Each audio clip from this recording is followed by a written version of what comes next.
Hey guys, welcome back. A few changes to the car since you last saw her, but today we are going to be installing the Ram Air crossover. So we are going to be replacing this stock crossover bike here. So the first thing you're going to want to do is you're going to want to take out both headlights. If you don't know how to, there's a screw that goes in there. There's a screw that goes in there, and you'll have one that goes in there. After removing the screws, you'll find that the headlights are still clipped in, so what you want to do is just pull it from the back here, this will pop out, and then you'll be able to get your hand underneath and pull the headlight out like that.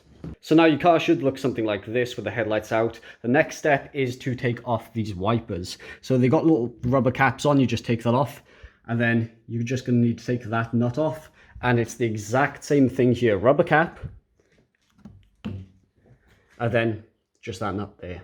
Okay, so you'll find out that these wipers are still held on by friction. So what you want to do is just grab the wiper, kind of wiggle it off, and it'll come right out. With the wipers off, we can now start taking off the upper cowl. So you got clip here, here, here, here, here, and here. So what you want to do is I've got a flathead screwdriver, and we're literally just going to put it in there, and we're just going to put it underneath the clip. And we're just going to wiggle it off until this clip comes off. Please repeat this process for 1, 2, 3, 4, 5, 6 of the clips.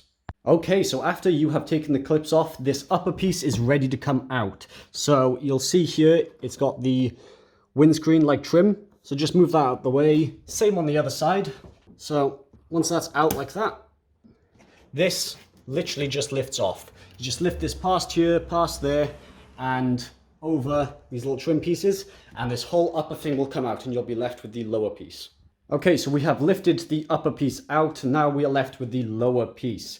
So there's a bolt there, same on the other side. So there are also bolts just down there, 1 and 2, same size, undo them, that will come out. Now that the bolts are out, please just remember to unclip this here. You literally just have to push these clips inwards and this pipe will then just drop out. After unclipping that, just lift that out and that is off. Now we can get to the crossover. So let us start over this side by the primary hose. You want to just clip this off, literally just squeeze it that way and pull towards you, and then just loosen this Jubilee clip because this is going to slide that way. Okay, so before I just pull this away from the crossover, I just want to inform you that if you do find any oil in there or around here, don't be too alarmed. That's pretty common on these engines. But if you do want to eliminate any oil getting into, of course, the intake side of the turbo, running a catch can will help. But of course, this catch can is for the PVC side, which is this side. This, you need to run a separate catch can on this side to collect any oil that passes through. Next, we're going to undo these two, which actually holds the crossover down there. So this is a 10 mil, same as these screws here. We're just going to undo that, pop that off. And then mine, I can actually undo by hand, but if you do need to, you can get a spanner or something around there and then just unscrew it, and this will come right off. Okay, so coming from this side, if you look down there, you can see, if I can point to it, just right there. That is the Jubilee clip that holds the crossover to the turbo elbow. We're going to need to slacken that off so then we can lift the crossover upwards. Okay, so update, this is where we're at. So I have just moved this over here after loosening it down there. Now I can grab hold of it and wiggle it back and forth and pull it upwards at the same time, and that will come off. So how do you really get that Jubilee clip down there? Well, for me, I've got very small hands, so I was able to fit my arm just down there with a very small screwdriver. Then it was just guesswork to try and feel where the Jubilee clip was and undo it. But of course, if you are of normal size, you may not be able to use that method. So what I may recommend is, again, try with a small screwdriver. If not, try with a long bar, maybe a bit longer than this, and put a socket over it and try and undo it like that. If you can get one long enough that stays about there, while again making contact with the Jubilee clip. So from here, I'm just going to grab it, wiggle it, and pull it upwards at the same time. Like that. So then that is your standard crossover out. So that is your standard crossover right there. We are going to be replacing it with, of course, the Ram Air crossover. But of course, if you have a different crossover, such as the SD crossover, the same will apply, as long as it follows that design. You can get others out there, like Laird Performance and Finsport do a different style crossover that goes over the actual coil packs instead of the manifold and turbo. That may be a little bit different to fit, but if you've got anything like this, you should be able to follow it the exact same way I'm doing it. Okay, to start the install of the Ram Air crossover, I've taken the silicone joiner you get, and you get nice new Jubilee clips with the Ram Air one. So what I've done is I've tightened this a little bit around it. As you can see, there's still play in it. So what I'm planning to do now is to slide this over the turbo elbow and then do this Jubilee clip up before even touching the crossover. That way we still have a lot of hand room down here to be able to tighten this clip and make sure it's on the turbo elbow seated nicely. The silicone joiner is now on. As you can see, it sits completely flush with this little lip of the turbo elbow, if you can see that. So you want to make sure that is completely down all the way. Then it's just a case of coming around here and tightening up the Jubilee clip right there. You can put the Jubilee clip the other way, I guess, and tighten it this side, but I just put it there because that's what the stock one was. And of course, I got small hands, so it doesn't really make a difference for me which side I do. But of course, you can put it on the other side if it makes it a bit easier for you. So I did end up moving the Jubilee clip to just there. Make sure it is lined up nicely far down. Again, not past that lip, but you do want it to seal it completely. Now is the crossover time, so we're just going to connect the crossover into there, as well as a Jubilee clip. Okay, so after a bit of force, I managed to get it on. Basically, what I did is I had the crossover coming this way, so I put it on like that. I then twisted it. At the same time, you want to put this over it and line this up. So then what you want to do is just literally push and wiggle until it goes down a good amount, as you can see there. To tighten the Jubilee clip up, I put my hand behind here with the screwdriver, and I basically looked through this gap here, and you can just see over there, right there, that's where the Jubilee clip is, and I tightened it from there. So I used this angle just so I could see what I was doing. Please remember to put these little cushion things back in.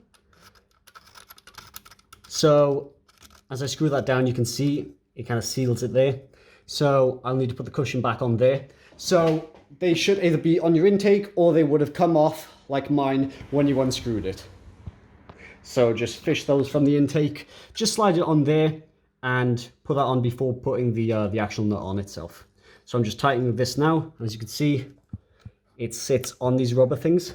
Now I'm just going to have to loosen this Jubilee clip up a bit more, move it in line here, tighten that back up, and then we're going to sort this out. Now that Jubilee clip is back on, this is literally just a plastic cap that pulls off, and we're going to put this back into there. So I've just put that back on there. I did find it very, very tight, so I did have to just do that and use a little bit of force to get it in, but make sure it clicks, because then the rubber seal is situated inside and that should be sealed. So that is your crossover on. So now that you've got the crossover on, please make sure you haven't left any bolts, nuts, anything around the engine. Move it away, as I've got everything situated there.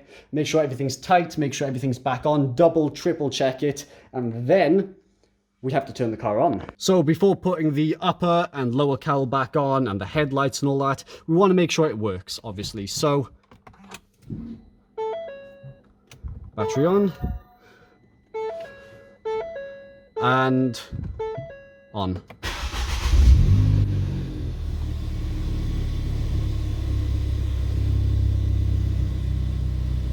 We're just giving it a minute just to make sure there are no lights coming on. And it looks like we're all good. Perfect. Now that we know there's no error lights back on, now start putting the headlights back in and the lower and upper cowl, and then we can test it. First thing we want to put back on is the lower cowl. So it goes like that back on. So you'll have like this padding underneath, and it goes like that. So all you have to do then is just line it up like that. It should be lined up there, and they should be lined up there. So then we can put the 4 bolts in that we took out earlier. Now that the lower cowl is back on, time for the upper cowl. So you just want to maneuver it in there, like that. And you want to line up these holes with your wiper holes like that. Also, make sure you get the windscreen in like that. So there's a little gap here. So you just want to literally just slot it in like that. So then it covers the windscreen. You've got the windscreen wiper holes lined up. Make sure you line up these clips because they will be going back on. And if you come around here, make sure you just maneuver all this trim back where it's supposed to be. Once everything is lined back up, grab your clips and literally just slide them over and push them right in there. There you go. So they're clipped over it like that. Do this for the other 5, so there'll be 6 clips in total to go back on. So your clips are back in. Now just make sure this cable goes straight through there. Make sure the little rubber sides are back on, and that is situated there. Next, wipers. So I've got my wipers there. Make sure the longer wiper goes on that side. The shorter wiper will go on that one. So make sure you put them back in about the same position you had them in when you took them off. Because we've moved the wipers, but we haven't moved the actual rotor, so they need to be in the same place they came off in. So you're going to put the washer on, then you're going to put the nut on. So then just tighten that up all the way. Once tightened, just place your rubber caps back on, like so. Also, be sure to plug your headlights back in so they actually work. The last thing to do then is to put your screws back in the headlight, and then the install is complete. And there we have it. My Ram Air crossover is installed, and hopefully yours is as well. Just be sure you haven't left any tools on the car here, any nuts, bolts, just go everything, make sure everything is tight again, double check, triple check. And before I end this video, I just want to do a disclaimer that I am no expert. I am the furthest thing away from an expert. I am just a kid with a car who loves learning and doing stuff themselves. So this video may be of help for you, but again, if you want it installed professionally and done by a professional, you're better off going to someone else and getting it done like that, rather than watching this YouTube video. But for anyone out there who does want to just do stuff themselves, learn about the car, and just have fun with it, then I hope this video has helped you a lot. Anyway guys, thank you so much for watching. I will see you in the next video.